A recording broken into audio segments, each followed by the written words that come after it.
Hello folks, today is Friday, April 25th, 2025. As usual, my name is Jake Baldino, here to talk about all the video game news that has been going on this week. Did you sit around trying to pre-order a Nintendo Switch, you bad boy or girl? Hopefully it went well for you. What a mess that was. But anyway, we got a lot of gaming news to talk about this week. It's really a lot of just announcements and new games and new looks at games and stuff like that. So we should just roll right into it with this first game. You got to check out this new first-person shooter. It looks incredible. This isn't like an ad or anything, but we've mentioned this game before when it was first announced, but now that we're getting a full look at it, this is pretty cool. This is called Hunger. This is from the people behind Hell Let Loose, which is significant because that's a really cool game. It's flown under the radar for mainstream audiences, but I think the people that played it, it really took hold. And what this is a PVPVE first-person horror extraction shooter. Now, yeah, we've heard of those before, but something about this style here really seems to be hitting, like this fall of the Napoleonic era with some like dark horror fantasy elements.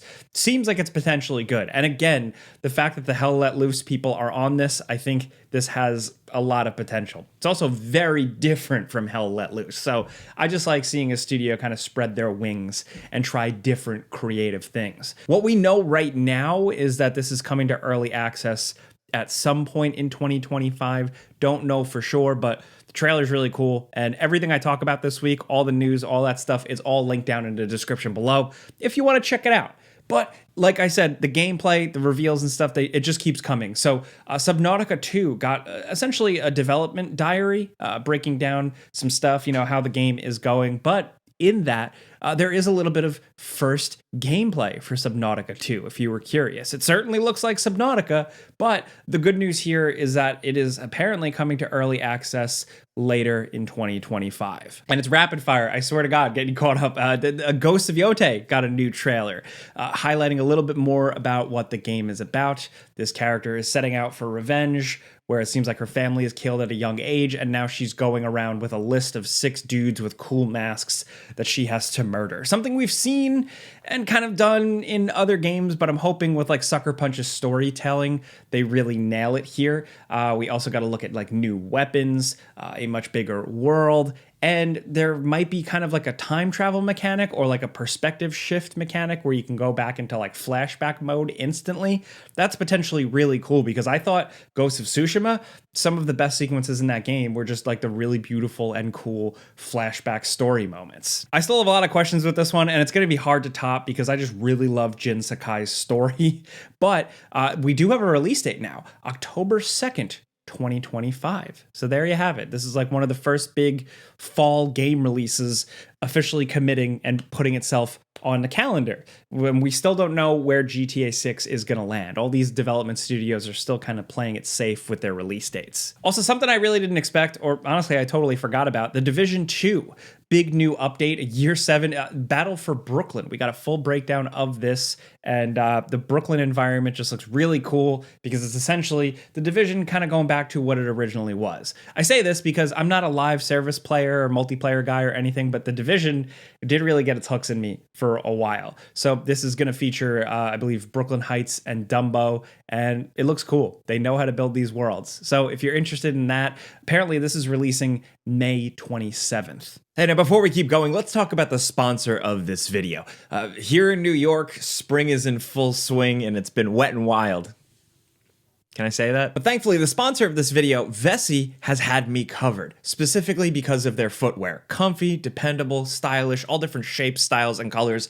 But the biggest thing is that they're 100% waterproof. They don't feel like a waterproof shoe because your feet will feel good in any environment with these. And me personally, I've been rocking them all the time right at my door because lately it's been raining a ton, and the fact that I can go out and not worry at all if I get caught in the rain, caught in the mud, anywhere, if I'm in the city or the woods walking my dog, I'm good to go. That variety and that sense of freedom is really key, specifically with a lot of their new styles and looks.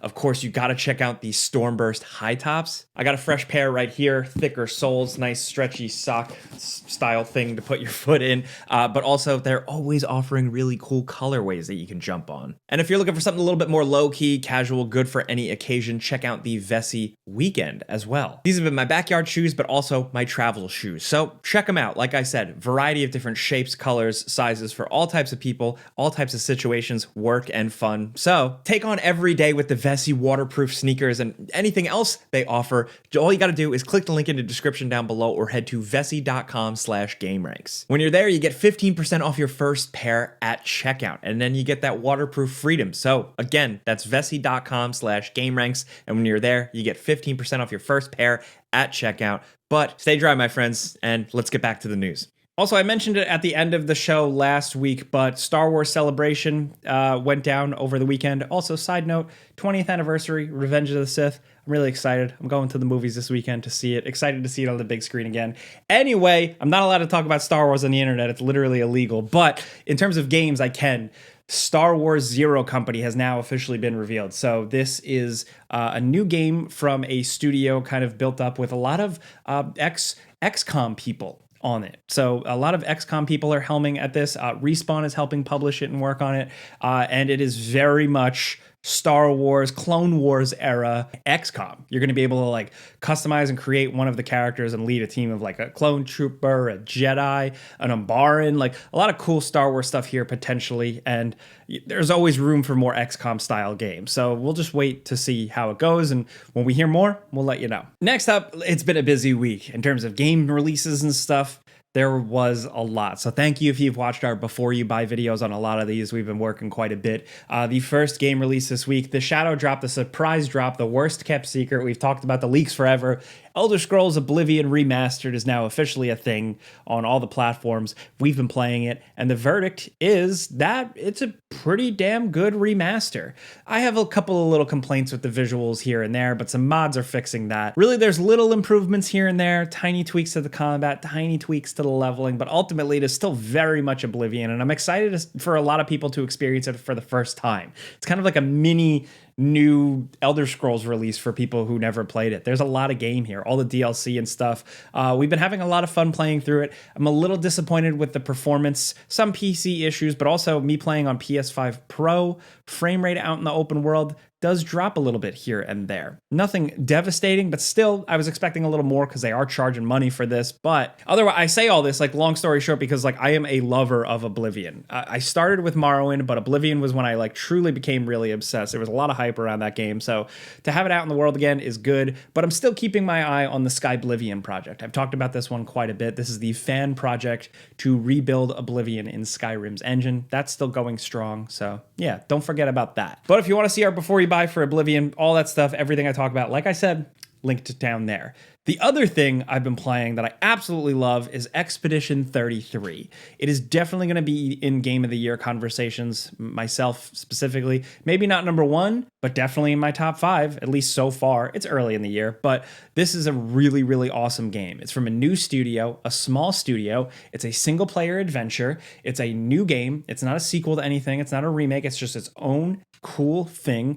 It has no microtransactions, and it's $50 US. I think this is like the type of game, the poster child of games that some players are really asking for. It is turn-based combat, which isn't for everybody, but it's very active turn-based combat. It also requires parrying and dodging within those turns. But that's all great. It's a really good RPG, but at the end of the day, I just love the characters and the world. Absolutely incredible. I'm kind of paraphrasing my before you buy. So again, if you want to check it out, linked in the description down below. But they just announced that the game is doing pretty well. Apparently it already sold 500,000 units since like launch yesterday. So Sandfall Interactive, just a studio to keep your eye on in the future. Also dropping today on Friday, happy Friday, Days Gone Remastered. I'm hoping a lot of people will take the, like another look at this game because it has a lot of really, really cool elements. So if you never checked it out, now is probably a good time. Also, a fighting game classic returns. SNK Corporation has just put out yesterday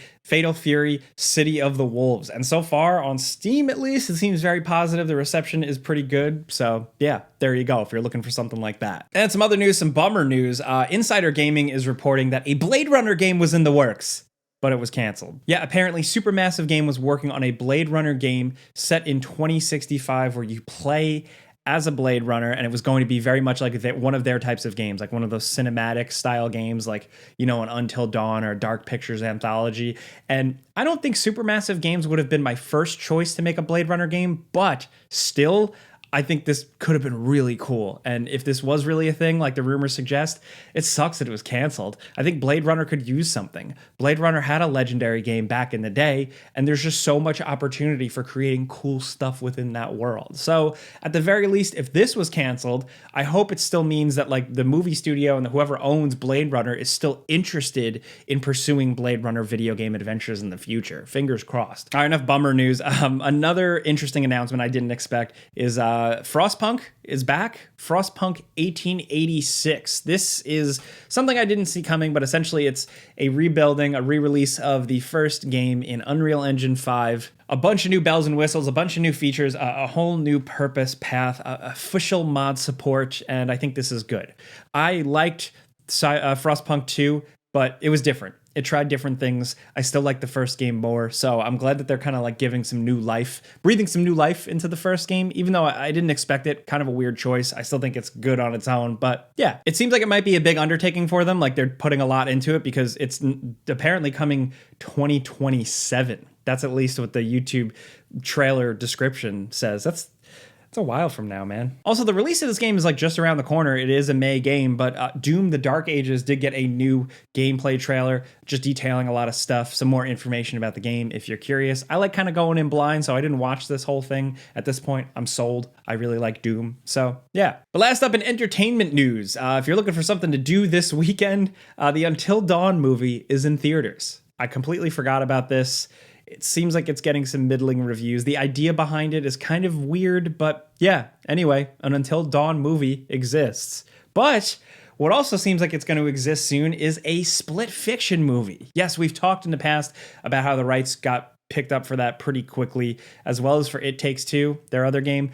But Variety is reporting like that this thing is rolling ahead. It's official, and the director is John M. Chu, the guy behind Crazy Rich Asians, but most recently the Wicked movies. That's a big deal. Like he's, I guess, like a hot name director. So putting him on a video game movie is pretty interesting. The thing is that I think split fiction is just really good as a video game. I think part of the charm and what makes it so interesting is that it is a video game. I feel like if they make a movie, it could very much just end up kind of feeling like Spy Kids 3D. But all that aside, I am willing to give this movie a shot because they announced that Sydney Sweeney is in the movie. And I am a huge fan. But speaking of Sydney Sweeney, I gotta get out of here. This has been the Friday News Show, getting you caught up on everything. But the most important thing is I want to know in the comments what you think. We talked about a lot this week, right? That new game, Hunger. Is this the PVPVE extraction shooter type thing to really get you into that thing? Or is it Marathon? Or whatever? The Subnautica gameplay being dropped, what do you think? And of course, with all the new game releases this week, are you jumping into Elder Scrolls Oblivion Remastered